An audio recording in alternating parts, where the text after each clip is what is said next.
एक बार एक व्यक्ति गौतम बुद्ध से पूछता है, बुद्ध, कर्म क्या है?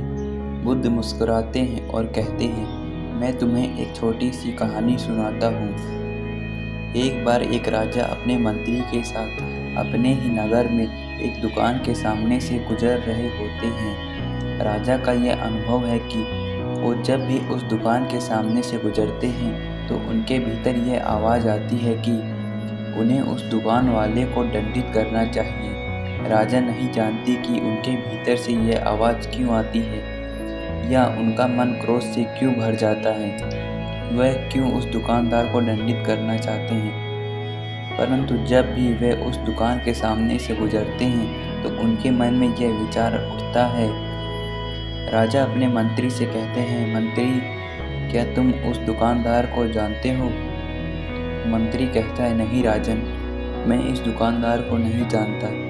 राजा कहते हैं, मैं जब भी इस दुकान के आसपास भी होता हूँ तो मेरा मन क्रोध से भर उठता है।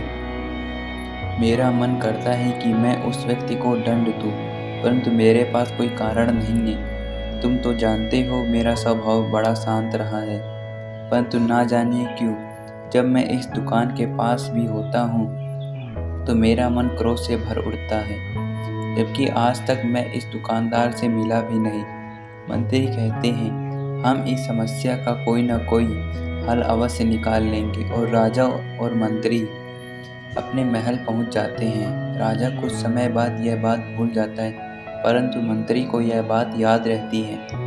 मंत्री इस समस्या का कारण खोजने के लिए वेश बदलकर दुकानदार के पास जाता है और उस दुकानदार से कहता है, और भाई, कैसा चल रहा है तुम्हारा काम? वह दुकानदार कहता है, मत पूछो भाई, बड़ी समस्या है। दिन भर में बहुत थोड़ा ही धन इकट्ठा हो पाता है।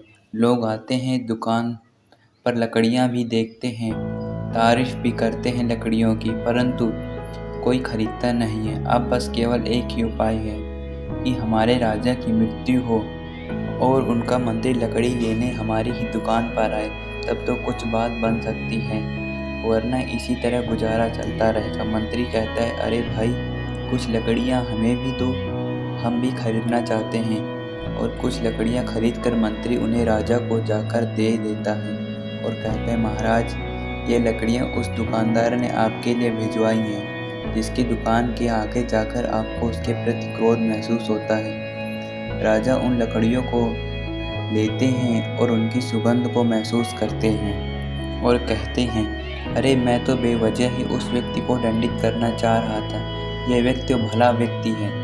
राजा कुछ सोने की मोहरें मंगवाते हैं और मंत्री को देते हैं और कहते हैं, जाओ, ये मोहरें उस व्यक्ति को दे दो जिसने ये लकड़ियाँ भिजवाई हैं। और मंत्री उन सोने की मोहरों को ले जाकर उस दुकानदार को देता है। वह दुकानदार भी बहुत खुश होता है और सोचता है कि मैंने बेवजह ही राजा के बारे में गलत सोचा। हमारे राजा तो बहुत नेक इंसान है। कहानी खत्म होती है और बुद्ध उस व्यक्ति से पूछते हैं, कुछ समझ में आया? वह व्यक्ति कहता है, जी हाँ बुद्ध, मैं समझ गया। कर्म केवल शरीर से नहीं, विचारों से भी होता है। बुद्ध कहते हैं, जब तक तुम कुछ सोचोगे ही नहीं, तब तक हम अपने शरीर का उपयोग कैसे कर सकते हैं? इसलिए कर्म हमारे विचारों से होता है। यदि हम अपने विचारों को सुधार लें तो हमारे सभी कर्म सुधर सकते हैं। राजा उस व्यक्ति को जानता भी नहीं था। राजा उस व्यक्ति से कभी मिला भी नहीं था, परंतु फिर भी राजा उसके प्रति क्रोध से भरा हुआ था, केवल उसके गलत विचारों की वजह से जो उस दुकानदार ने राजा के प्रति सोचे थे। यदि तुम अपने भीतर घृणा का भाव पालते हो, क्रोध का भाव पालते हो, ईर्ष्या का भाव पालते हो, तो तुम गलत कर्म कर रहे हो और इसका फल भी गलत ही होगा।